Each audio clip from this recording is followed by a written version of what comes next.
Hey guys, welcome back to another episode here with me today. I have the honor of presenting Eva Chan, and she's the co-founder of LaunchPop, and she's a Forbes 30 under 30 in the category of marketing. And Eva and her team at LaunchPop help high potential founders launch brands that change our lives. So from new categories to disrupting them, founders can find themselves partnering with LaunchPop to build a company that is not only backed up by science, but is also fueled by passion and community. As an ex-operator and co-founder to high-growth startups, Eva has now developed a framework that is now shared with these founders so they can launch their companies with a strategy that is inclusive of design, marketing, community, and finance. So she's helped launch well over 15 companies in the past 7 years.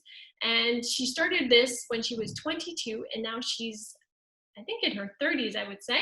And so these past 7 years have been quite explosive for her. And in this episode, we will really dig deeper in terms of her personal transformation as well as her business and how that's evolved over time.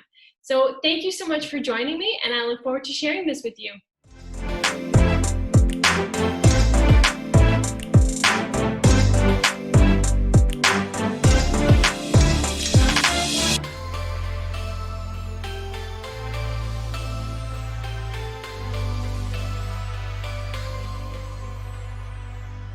Eva, I'm so excited that you're here. I'm absolutely thrilled. You are one ambitious woman. You're such a dynamo. I am so excited for everything that you're going to share with us today, as I think you will shed so much light on what is possible to accomplish in such a short amount of time. I hope so.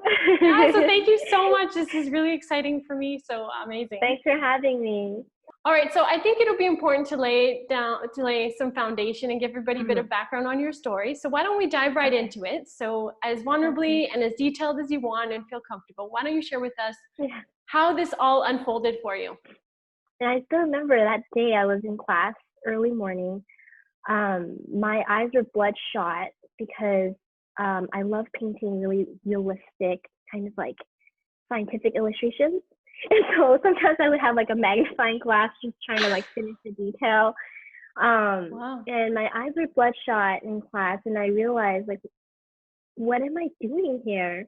Why am I doing this for life? I'm not going to be happy. I'm not happy anymore painting. It totally changed my love for it. When I have to survive and make money, and knowing that I'm just a servant, a service to the industry. It's no longer art, because art is a very different philosophy. You paint for yourself. And so that's when I realized I need to expand on my skill sets and get out there and stop being in my own bubble. And so actually I went next door to the University of Toronto, and they were looking for a designer to kind of help them build posters and create, the email graphics for a student organization for engineers to help them kind of understand business and, basically bridge the gap to start their own business. And that was really cool. I never heard the word entrepreneurship or startup like ever in my life at that point. So this is like really bringing it home. So anyways, I went to the workshops, kind of volunteering to get people in, and we invited speakers every month. And I still remember there was one speaker, his name is Ray Chow, and he spoke about building the right team to launch your company. And I was like fascinated. I was like, why is this world, why was I never exposed to it? I didn't know you can just start your own company, and these are all kids in the room. They're in university, and you can already think about that. So I was very inspired to, continue being part of this community. And fast forward, I was part of it for 2 years. I eventually, got hired from a startup, and it was a beauty subscription company at the time. And I think it was the only one in Canada. And Shopify didn't exist back then. The team was comprised of 8 male developers, and I was the only female on the team. Oh Trying my to gosh. sell makeup products, get Yeah. ladies to join every month to receive samples. Um, and yeah, it was really fun. I joined as a designer, and eventually, being in a very small company, you have to wear multiple hats. And so obviously developed new skill sets like customer service, marketing. How does email marketing work? How does marketing work? How do you spend your dollars to get people's attention about your product, educate them about it, build value about your product? Funny thing is, like, I was this young designer, making very little in the company because they're a startup at the time, and I was so happy. I was so excited. I was so energetic. I was a little too serious sometimes as a designer. Like I stepped out of my role very often and almost felt like it was my own company. I remember sitting in the room and our finance team members would talk about our revenues and how we're growing and our margins and then I was like, what does that all mean? And I had no idea what those words are. And I wrote it down. After the meeting, I would Google the meaning of it. And I actually went to Ryerson because I had a friend there studying entrepreneurship. And so I would sneak into those classes. So one of them was actually accounting 101. You're like the undeclared graduate of that class. Yeah, yeah. I know. I was like, oh wow, I can just walk in and no one would notice. And I just sat there listening to the lectures, and I didn't understand most of it because I didn't have context. I didn't get to do the homework. I didn't have the textbook, but I just sat down and listened. Fast forward, just kind of having the mentality of taking on anything, putting myself in things I didn't know and just Googling it. Eventually, I became a sponge, and I learned a lot. My confidence grew, and the founder of that company, I guess, built a lot of trust with me. And so when he actually sold that company, he started a new one, which is my past company most recently, and became one of the 4 co-founders of it. And so that journey was amazing. We started off with 4 co-founders, and then in our first year, we, grew in very fast. Yeah. And then we expanded to 2 other cities, New York and Cincinnati. And then very quickly in our second year, we got funded to go international. And so a lot of growth pains, going from a closet startup of 8 developers to a team of 3 with 3 cities. But I realized I can't be like this. I realized I have a skill set that can do more for this world. And so I felt a little empty. And so actually in my evenings, I spent a lot of time, grabbing coffee with founders from 5 p.m. onwards, and they would come to me, sharing their ideas, and their ideas are amazing. Except, they're a very young founder, their first time launching, they don't know how to launch their idea and bring it to market. Very happily talking with founders and building confidence, sharing my experiences, launching, helping them break down and rethink how to define the launch, how to define success.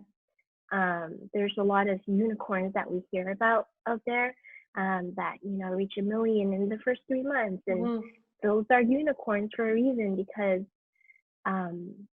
it's not as common, and it shouldn't be the definition of what success is. Success is a journey that takes like 5 years, 10 years, and a lot of ups and downs, and pivoting and crying and feeling like you're almost gonna lose everything, but you also come out from it stronger. But anyhow, I decided to actually leave the company because I enjoyed so much of the evenings where I'm talking to founders. And so I went on this journey for about 3 months to talk to other founders out there and see, what their thoughts are and what they're going on in their life, to see if there's a match to become partners. And my co-founder today, Jane, she was a girlfriend of mine that I went to parties with every Friday, every weekend. And something we always bounce off ideas and always thought about life in general together, and a lot of our values were very aligned. And I thought that was just like a best friend kind of criteria, when you look for a best friend, you kind of like think about that stuff. Or true. when you look for your significant partner, are our values aligned? Yeah, that's true. But I realized, like even as a co-founder, finding a co-founder is the same. You go on a path in life together, and sometimes even more than your significant other. When Jane and I thought of starting a company together, we were very scared. We didn't have an idea at all. We just thought it would be cool, but then we realized this could be very risky to our friendship. So it took a long time before it fully became LaunchPop today. We still didn't know what idea to do, but we did learn a couple things. We learned that we're ADD. We don't want to own a product and talk about it for 10 years. That's not what we were passionate about. We dissected that. We were very, very enthusiastic about bringing something that's super ambiguous and turning it into something more tangible, which means any like a very early stage of a company, a very early concept of a product launch maybe. So we realized that's where we thrive personally, right? And I guess like naturally, people knew that we were trying to figure something out. I knew how to launch companies. I had the design background.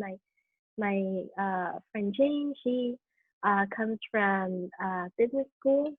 She was a brand manager out of school, and then some of our friends started reaching out to us. So one of them is actually our very first product that we launched, which is a hangover solution. And he was a PM at the time in San Francisco. And he had been there for a couple of years, jumping from like Facebook to Tesla. And so you get the picture. He's a very well-versed San Francisco PM product guy. He came back from a trip in Korea, and he had this brown bottle, and he asked us to smell it and drink it. And we did, and we're like, what is this? It smells like shit. Like, pardon my French, but it really did. And I was like, is this in Korea? And he's like, yeah, it's a hangover solution in Korea. It's been there for many, many years. And people drink this on a regular. It's part of their routine.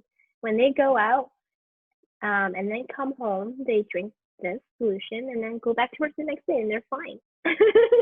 Wow, fascinating. Yeah. And so he was wondering why this product did not exist in the US. Why isn't this part of our culture? And so we thought, you know what? This is a great opportunity for Gina and I to test our partnership, to validate what we know today as marketers and brand builders, and just launch this. We have nothing to lose. And mind you, our main goal was to actually launch on Indiegogo and get a crowdfunding campaign started, so that our friend Jason, he could get the funds to get started. And so when we did launch on Indiegogo, he had already been funded by the investors, and we had already created a community on Facebook with about I want to say 300 members of friends and individuals that discovered him on Product Hunt. And so they wanted to join this community and follow the journey and see behind the scenes. Um, and so when we launched our Indiegogo, all of those community members have been waiting to purchase the product or pre-order the product at the time. And as a result, in our first hour, we became fully funded in 1 hour. And how much were you looking for at the time? Yeah. Okay. Yeah, we were looking for, I think, 150. We were 1,000. I think it's reached almost 200,000 now. He exploded. And we didn't even have Launch Pop yet. We were just doing this to test our founder partnership, Jane and I. And then because of that, not only was he blowing up in North America, he was going global. People around the world wanted to order his product. And so people were wondering, who launched this brand? Who built it? And they started doing their research and somehow found us. We started getting a lot of emails coming into our whatever at gmail.com. We weren't even a company yet. And then we realized we have something here that adds a lot of value to the community out there of, individuals who have a great idea and need help launching. And so we thought, wow, this is so fun. It's so exhilarating to help bring something to life and, help kickstart someone's life. Long story short, we packed our bags without looking back, moved from Toronto to LA because that's where a lot of inquiries were coming from. And then I still remember the first day when I landed, I actually had to get a car rental. And right when I landed, we went straight to our meeting. Our first year, we didn't make any money at all. We took anyone and everyone, any stage. Didn't matter if you had a lot of money or didn't have or had a lot. Yeah. We still paid equal attention to you because we wanted to launch stuff. We decided that the criteria is a founder that actually fully dedicating themselves to the mission, and they're building a product that's meaningful, and it's gonna do something positive for this world. So in that journey, like the one that you're describing in the evening time, that was the most exciting for you. Was there a defining moment when you were like, when you realized or you awoke to the woman that you wanted to become, that you were like, you know what? Because you mentioned a couple along the way, and I'm wondering if there's one in your mind, a moment, or it was maybe when you read something like a passage and you just awoke, you're like, this is, because it might resonate for other people, like what you were just saying about how, oh wow, okay, so there's this one quote, so cheesy, by Will Smith. But he says like, oh shoot, it's in my WhatsApp. Hold on. I haven't talked about this in so long. It's like the other side of fear is bliss. A lot of times it's just about taking that first step, and you don't take it because you don't know what's going to happen on the other side.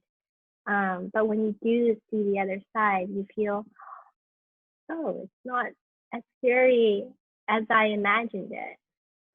A lot of it is created in our own heads. For example, it's being scared to go on stage. That's a fear that you have manufactured for yourself. No one thinks that you're scared. First off, they're thinking, I can't wait to hear what he or she has to say. They're not thinking, oh, he's gonna mess up, or she's totally going to sweat and get nervous and break apart. No one's thinking about that. It's true. And so I always tell people, just step into it, lean into it, and just see what you learn, and don't take it as like such a grandiose situation. Take it as this is just a step forward, learn, take another step, learn, take another step. So would you actually say that, because you just brought up a good point, because I've had to deal with that myself, where it's like I've made small things seem like they were gigantic, and I just, you're kind of like, oh my God, how am I going to get over this hump? Would you say that's been like a strong or a big belief or habit that you've had throughout your life that's really propelled you forward? What I've learned is how you feel about something, or how you make a decision about something needs to be weighed. It needs to be weighted. So, for example, a decision right now, right here, is it that important versus going in and then seeing, getting more data, and then making another decision? You have to, I think, really like see the whole journey and evaluate at which point is the decision most critical. And so that's helped me kind of like think about this one step forward. It doesn't matter at all. It's actually, I need 3 more steps to say this is when that decision is going to be really important. And along the way, my job is to collect as much information as I can, so that 3rd step, when I need to make a critical decision, is made intelligently. Yeah. And sometimes those steps along the way require you to be very scared to take the leap. But knowing that it's yourself that's making yourself scared, it doesn't matter in the grand scheme. Wow. Yeah. It's so breaking it. Is almost that too like fluffy? No. But actually, I think scared. no, because I wouldn't say it's fluffy, because it's actually quite practical, because it's like taking a big decision and breaking it into smaller ones that seem more timely, but also smaller bites. And so that way it's not like a big scary situation, but rather like, that's kind of what you mean, right? That's correct. And then also just evaluating which bites are going to be important to really think through longer, or which bite has a more impactful, like if you have to make that decision here, is that decision going to be super impactful later on? And so do you need to carefully think through it? Or others just not that important versus the other decisions, and just make it fast, move on. Yeah, it is true. And is this one just one that I don't really need to take care of, and I'm just making a bigger deal? Or is this like really, it's true. Yeah. Our emotions can get a little involved in seem out of hand. So actually, because this brings up a good point, because one of the things that I wanted to talk about was your like personal emotional journey, because that's such a big part of like who you are today. And so obviously the Eva that I have with me today is probably not the Eva from before, because you have so much confidence, so much ambition, just so much energy.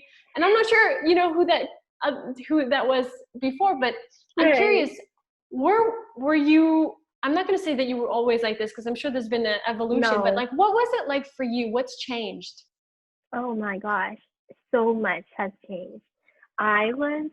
I'll paint this picture to you. Like an Asian girl with bangs cut like this. My hair was like this. I was wearing hand-me-down clothing, and I would never say a word in class unless I rose my hand up to answer a question, because I was like, I'm going to be a good student.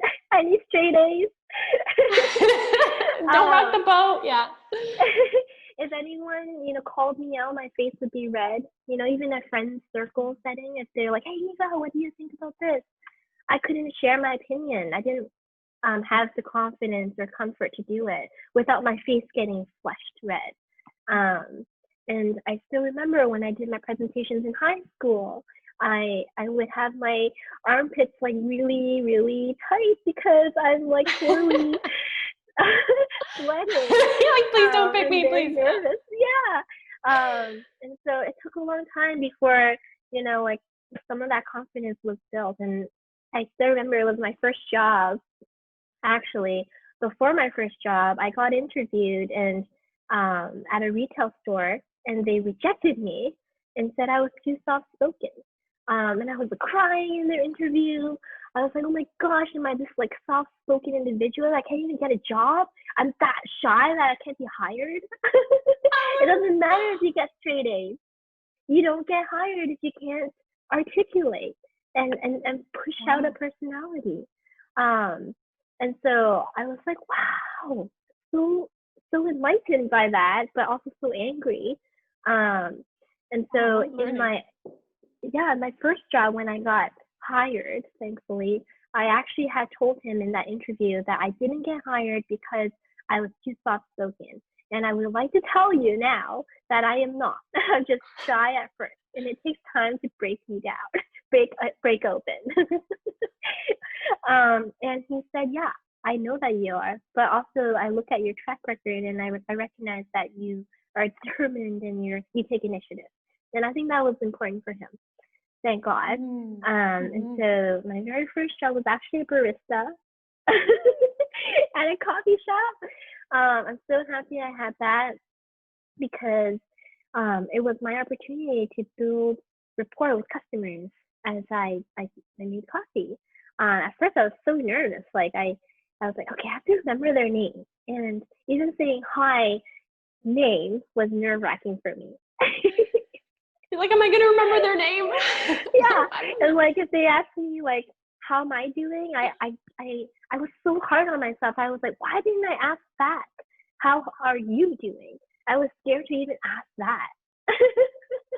Wow, I can imagine. Yeah. But with repetition, obviously, and a lot of exposure to it, I became more comfortable. And that's when, I was more comfortable building small talk and, and then the next time I really unraveled myself was at that very first startup that I joined, the beauty subscription box. And my boss at the time, he emailed me after a meeting one time, and he said, hey, Eva, I think it would be great to hear you even more often.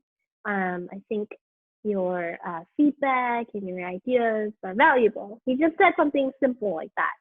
And I took it to heart. And I was like, wow, really? Like this designer chick from a design school, her opinion matters in like a business meeting? I was like thrilled. And obviously, that gave me a push forward, gave me a little feel of confidence. And so it helped me in the upcoming meetings to make a point to listen and have something to say. That's all I did. I made a point to say something. And I would never say something until I think it was a crucial point to make. Yeah. I would write notes in my notebook just to kind of keep track of what everyone's saying, so I can actually sit back and look at it and then make a sound point. And so I didn't want to speak unless it was meaningful. And so over time, that over the years, just kind of built my comfort level to speak up. And I can see how the experience has started to shape and build up your, you love, because one of the things and it's interesting because I can see that you're breaking down the barriers towards like allowing that to come out. Yeah. And I think sometimes also identities, like breaking down old identities, like, oh, I'm shy or whatever. And one of the ones that I love to ask women about, because I find that sometimes some women really adopt and some don't, is like at some point in this journey that you're describing, did you have to break away from female stereotypes and the identities that came with it? Did you have to be like, you know what, being a woman doesn't necessarily mean these things, and I need to break from them? Can you identify some of those moments, or like one moment in particular? For sure. Yeah. There's many moments. Many. And I think I vouch for the route of believing in yourself and not allowing others to define what you are in the room and what you are in a group. And I like seeing it as also, whatever you put into the room is how someone will perceive you. And so if you want to be seen as I'm Asian, I should be shy, and that's something I will that will come out if I decide that's who I am in the room. And I always, not just in the like female stereotyping, but in life in general, like when I meet my boyfriend's parents for the first time, what energy do I want to create and set as a precedent? Do I want to be that shy chick and never talk and be like very like squirmish?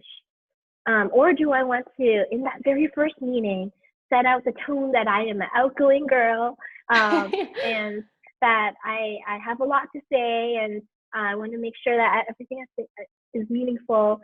That's your decision, how you want to put it forward. If you decide to be the squirmish girl at first, they're going to know you as a squirmish girl, and it's going to be weird if you put out different energy the next time. That's you setting the precedent, and you're doing yourself a favor by putting out the imagery of who you want to be defined as in the room. And sometimes it's not natural, you fight a little bit. Obviously, for example, if you're meeting parents for the first time, or you're in a room that you're not used to with, let's say I'm not used to being in a room with 50-year-old white men. I'm not used to it. But what do you decide to put out is your decision. I choose to be defined, and I choose to end the meeting and have them go away and say, wow, she's a very confident chick. I want them to be wowed. And so when I go in there, I even, as crazy as it sounds, I would even imagine myself in the room with them. I imagine in my head a group of like men, and I don't care, they could be snobby or like the worst character in the world, but I'll pretend to be in it so that I'm prepared for it. And then I go in and I just like be the kid that is not going to allow the stereotype to happen. Yeah.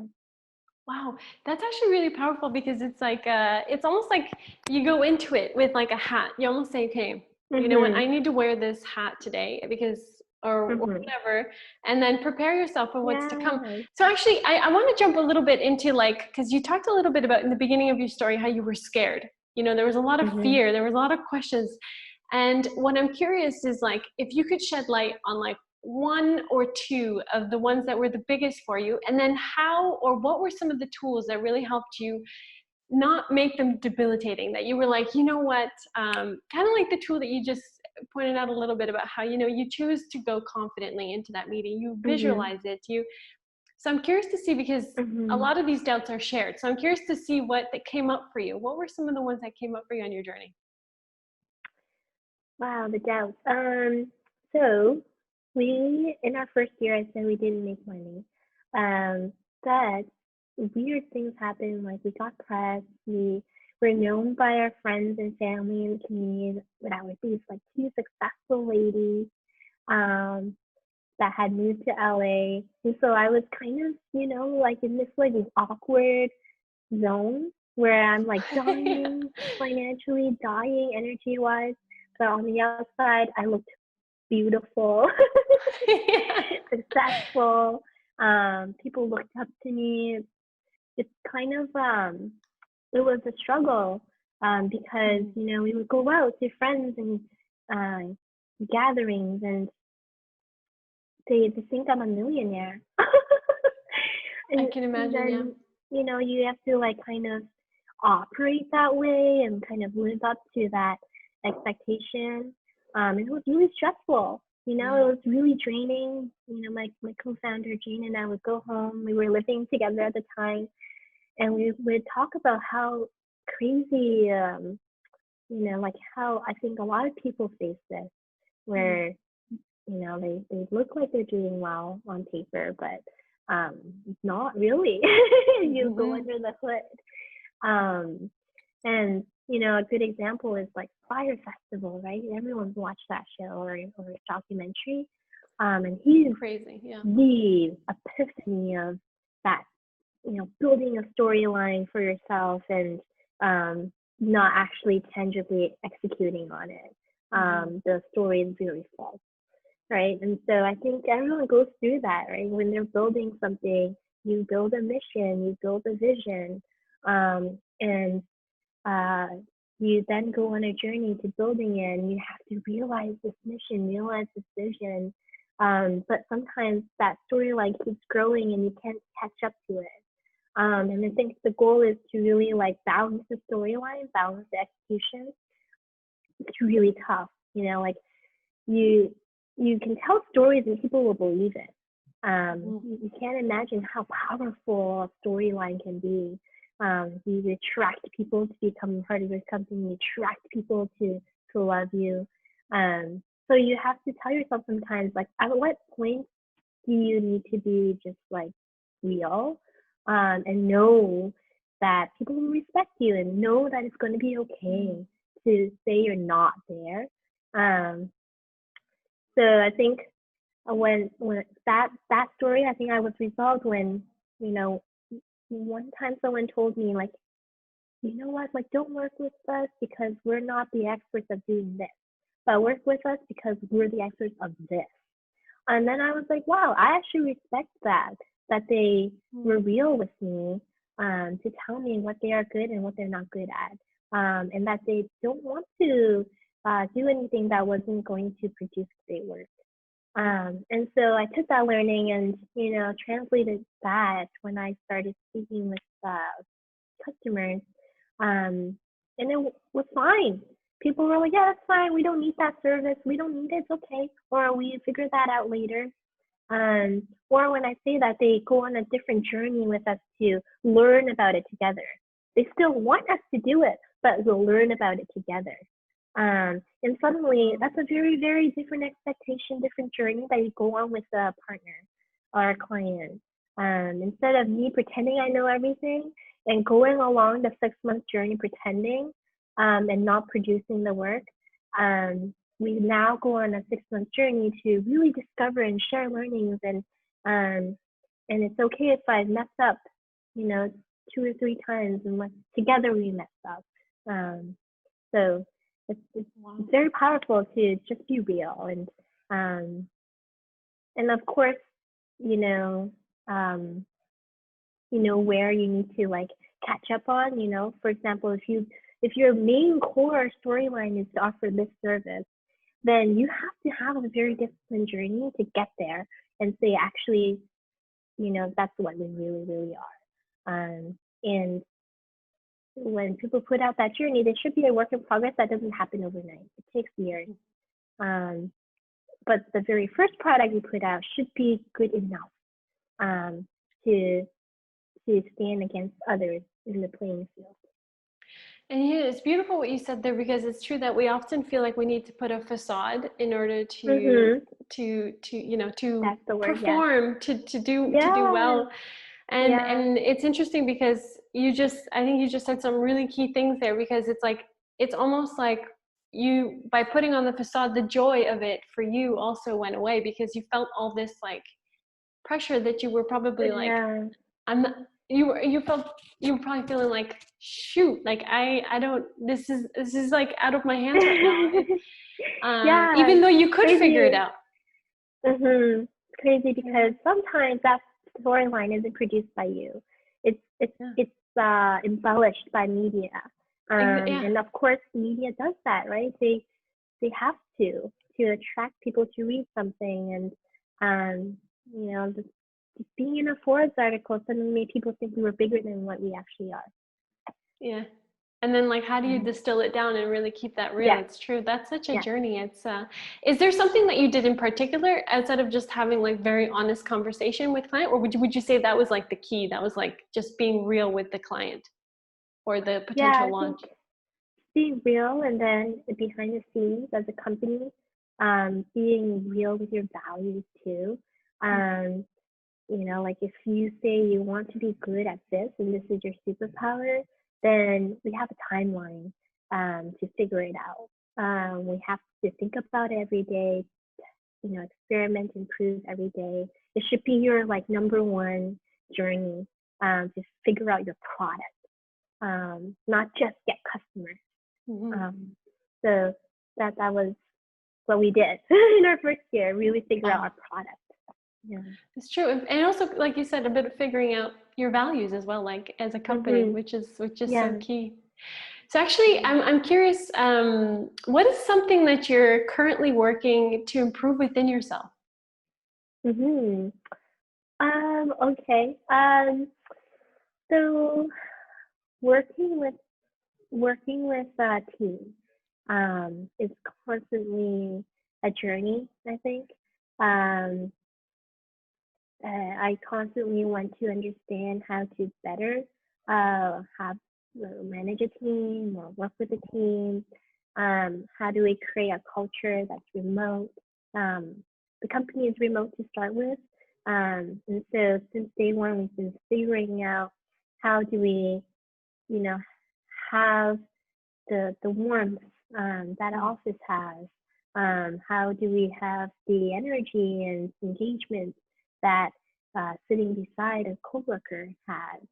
And so that's the journey I'm on right now, just like kind of figuring out how to create an awesome environment, not just for myself and my co-founder, but for others on the team, and really have them love what they're doing, and have them really learn when they're here and grow and become a whole different individual. So that's beautiful, because it talks a lot about like how leadership, but also like how, and then a little bit on like touching about like how do you define back to values, success, and all that stuff. So when you look at that, like on a personal level, how would you define success? Like,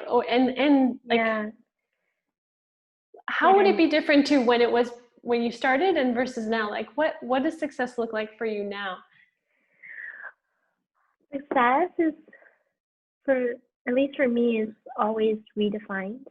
It's very personal. It should be personal. And so if it's personal, then it changes throughout your journey in life. Success, when I started LaunchPop, for me was a challenge to do something on my own, branch out of Toronto and really figure out how can I make a viable living and still help people. This can't just be a coffee gig, that was a challenge, and I wanted to prove to myself too that being a designer can be a business owner without having 4 co-founders that like filled all the parts that were missing, and so that was success for me when I started LaunchPop. I wanted to really prove to myself and build the confidence to know that I can do it.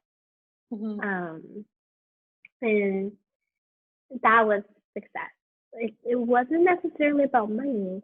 It was a lot of just like inner things I really wanted to iron out. And then today, success is when, we go through validating what founder to work with, and then they go through on a journey with us.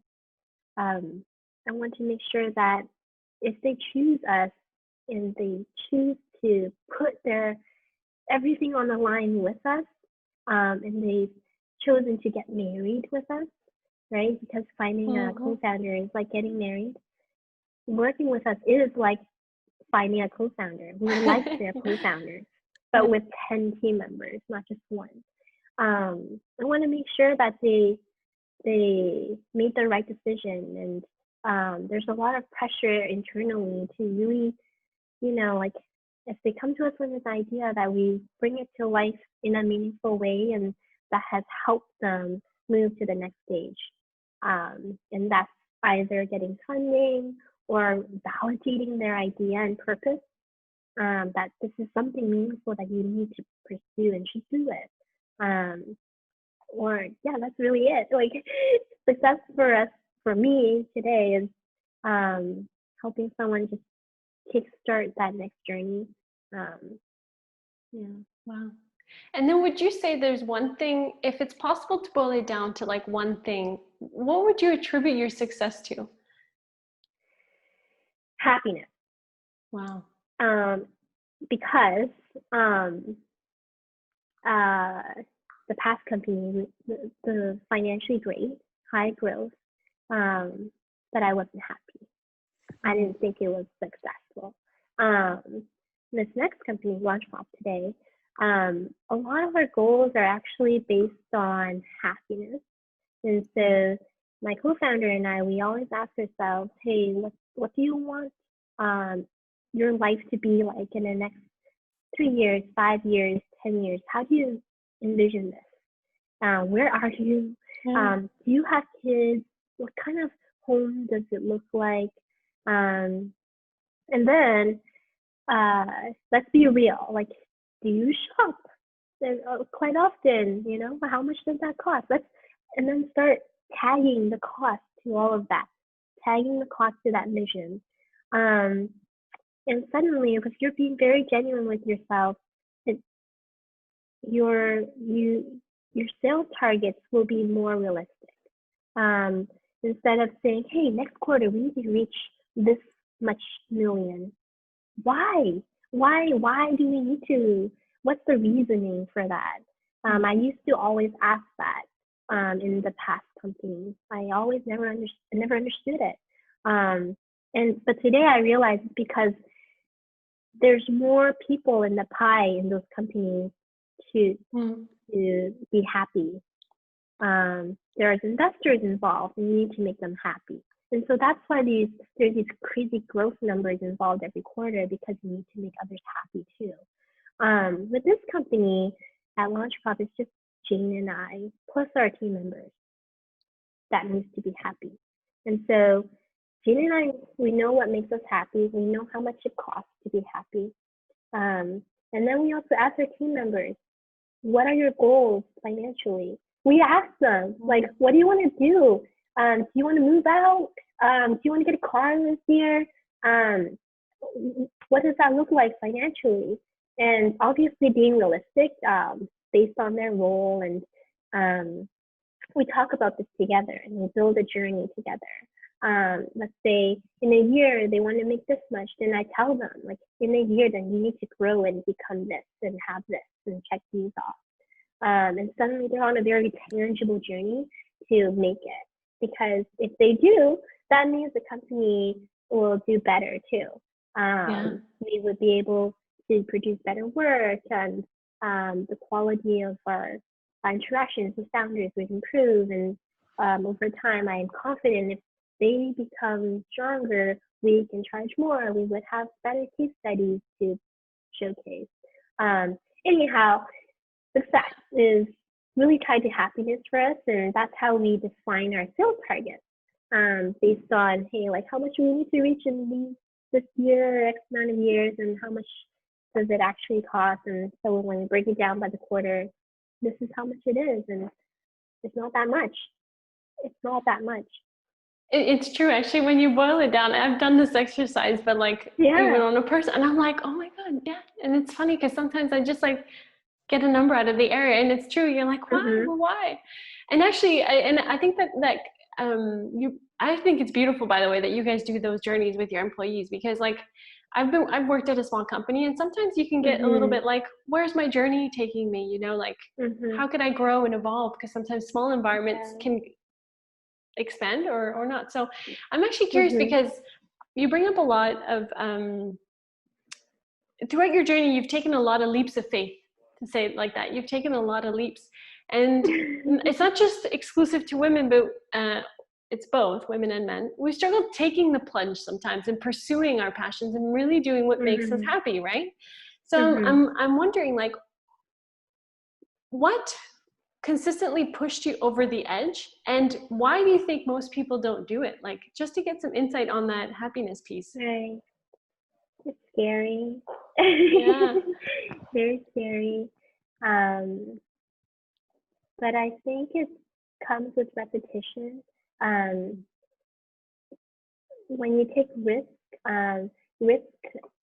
everyone has a different comfort level on how much risk you are willing to take. And I knew with my co-founder, our risk level, our comfort level to take risk is at the same pace, same level. We're very comfortable to take risk together. I knew this just by like simple things in life, you know, like when you go to the club, you know, are we standing in line or are we going to take the risk and go to the bouncer and say, let us in? She was always willing to go on that journey together and take that risk. And I think it's not just with work. I think we have to practice it in life. Taking risk is a practice. And you can't just think of it as, you know, buying a house or very monumental things. It's all the little things that add up to making you more comfortable to doing it and taking that step forward. Some risks will give you, it's more impactful than others, but all of them are still practicing. So, wow. Yeah, I think. But it's true. It's often in the little things too. That's actually such a good point, because people think that, like, you know, that practicing that muscle requires like big action or sometimes, and sometimes it does, but you're right. The beauty of that muscle also comes from like the repetition in the small things. That's actually a good point. Yeah, if you practice it more, do it more in life and every day, you won't be so scared. One of the things that I'm always curious is like, what would you say is the most important thing you've learned about yourself in building LaunchPop? I think the biggest thing that resonates with me about like the biggest learning is about money. You know, we were stuck at a point where we were getting a lot of partners to work with, and then we needed a team to help, because it can't just be me and Jane anymore, or else we are going to die from exhaustion. But we didn't have enough cash to hire someone, or 2 people or 3 people. And so we're kind of stuck in that like awkward zone. And oftentimes when companies are stuck in that awkward zone, they get a loan or they get funding, because it's shown they have a lot of customers come in. They just need some injection to get things really, really rolling. And so we actually went out and asked people to like invest in us. You know, went to investors, VCs, and almost gave up a portion of our company just to get that started.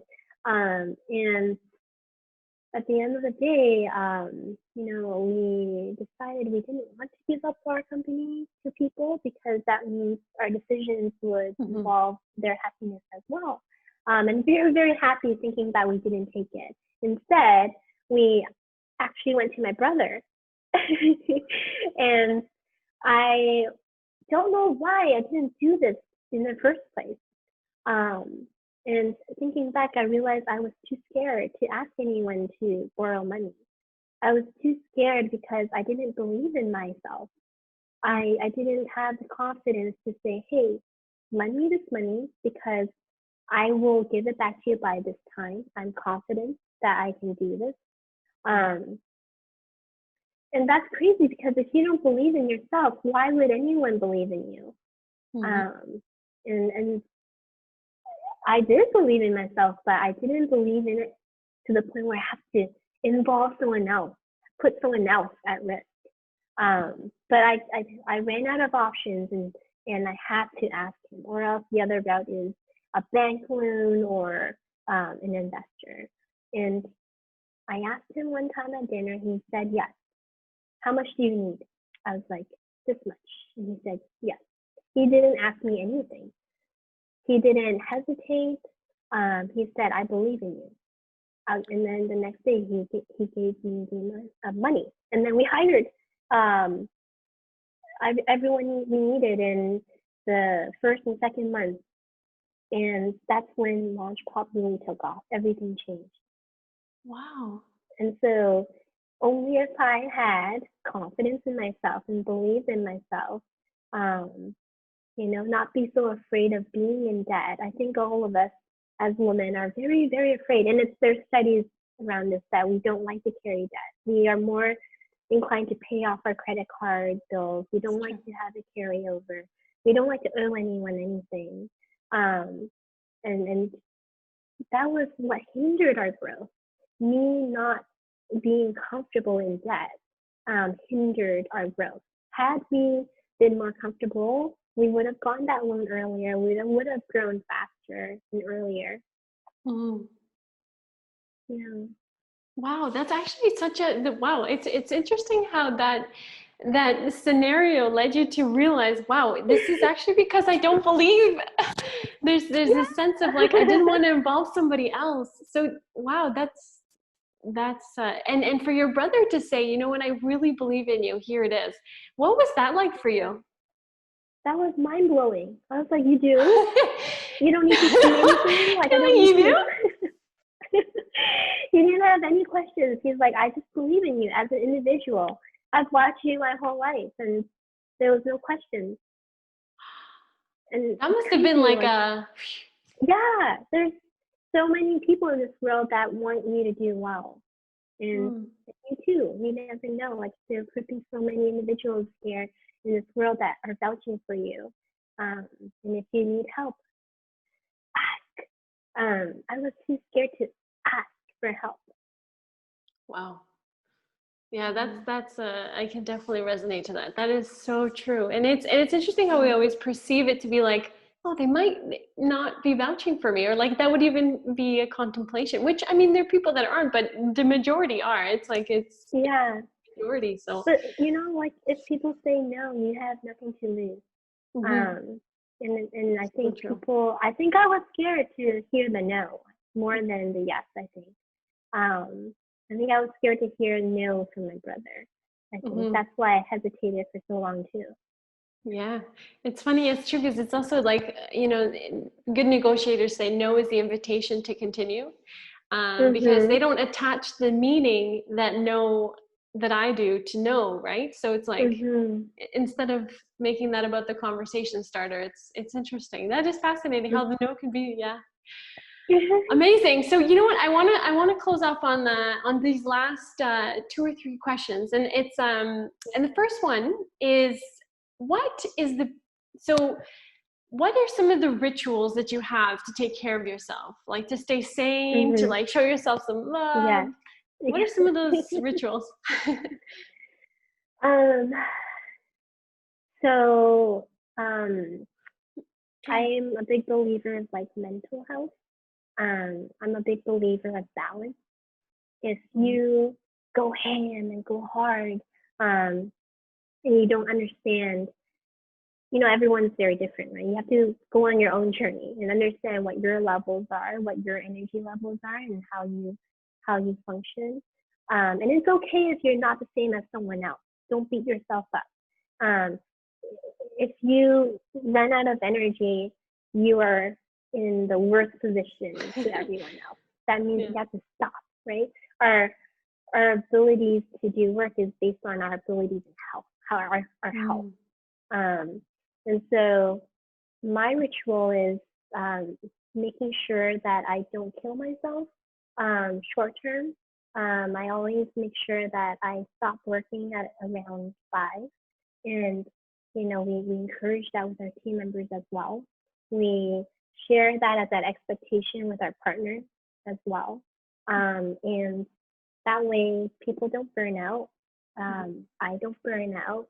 I'm always in the right mindset to produce the best when I am, you know, balanced. So that's one. And in order to do that, you know, obviously, my co-founder, she would have like a airplane mode Saturdays. And so if there's anything I need from her on Saturday, there's no way for me to That's good for her though. Good for her. Yeah. For me, it's Sunday. I like to kind of veg out and not talk about companies, not talk about work. I need to have that time for myself and, you know, do other things like learn about wine and watch documentaries and, hear about others, what their lives are like and what they're doing, and catch up with my friends. Um, that's how I balance it, I think. Oh, I'm so glad you take that time. I was speaking with another lady, and she was like, you know what? Sometimes we just need a break. We don't need to quit. We don't need to stop. And I think Exactly. it sounds like that's exactly what you're saying. It's that time to just be like, Yeah. and you come back I refreshed, think, like you said. It's so much better. yeah, it shouldn't be guilty. I think we attach a lot of guilt to it when we do, or leave at like a certain time and other people are working, continuously working. You have to remove that guilt because it's a marathon, not a sprint. Yes, yeah, and we're human. It's. I was Yeah. talking to Alex today, and it's like it's true. It's we're human, and we have to respect that. Sometimes that has a process to being so. Yeah. And you know what? We didn't even get to talk about the fact that you were like Forbes 30 under 30 and like how that all came about, because like I'm saying, like you just have so much under your belt that we could have talked about, and it's just pretty freaking amazing. But the one thing before actually I just let people know how they can find you and all that stuff. I'm curious, is there a particular trait that you look for in because you kind of have really cool insight with founders, and I'm sure people are kind of like, I wonder what she looks for in a founder. Is there a particular characteristic or habit in a founder that typically correlates to their success? Yes. I think there's a lot, but one that I attach to is passion and problem solving. Why? Because passion will carry you forward in the long run. It will give you the energy through all the highs and lows. Because your ideas may change and shift.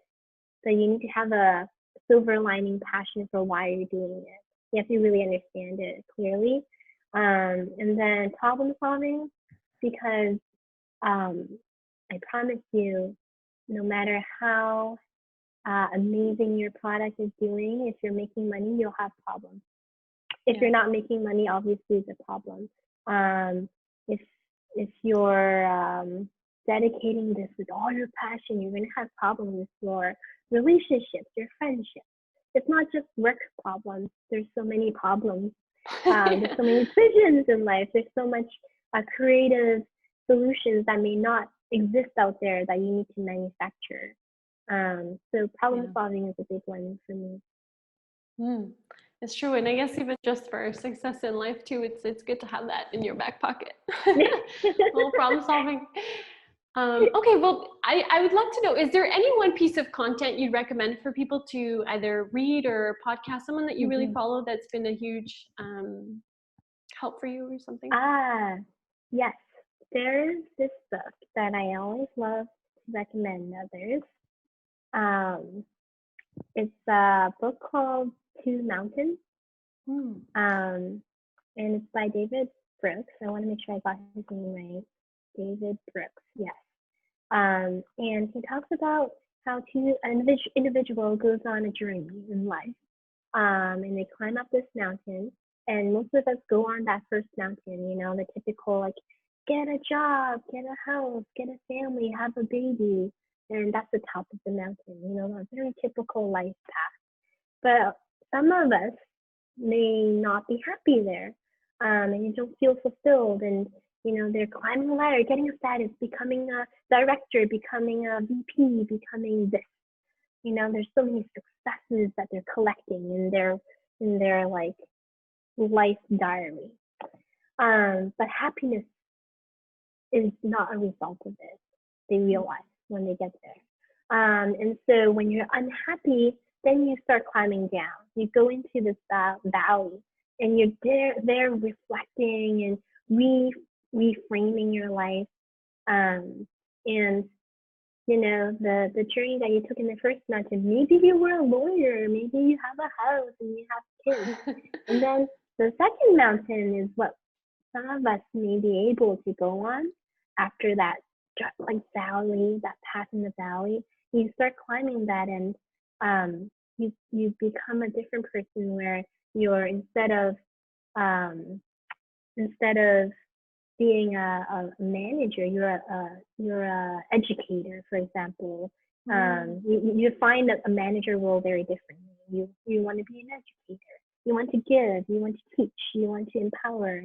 And I don't know, a very extreme example of one aunt, the mountain to be a lawyer, the first mountain. And then the second mountain, maybe this lawyer had a thinking, and maybe she wants to do something different in life and give again. And she goes on this journey to, I don't know, like go to Africa and teach English. I know that's a very, very extreme example, but I think it's a really good book for a lot of people who are stuck in life. You know, they're stuck thinking about, what am I doing? I'm not happy. I have all this, I'm still not happy. So I think it's a good book to kind of see a different perspective and think differently.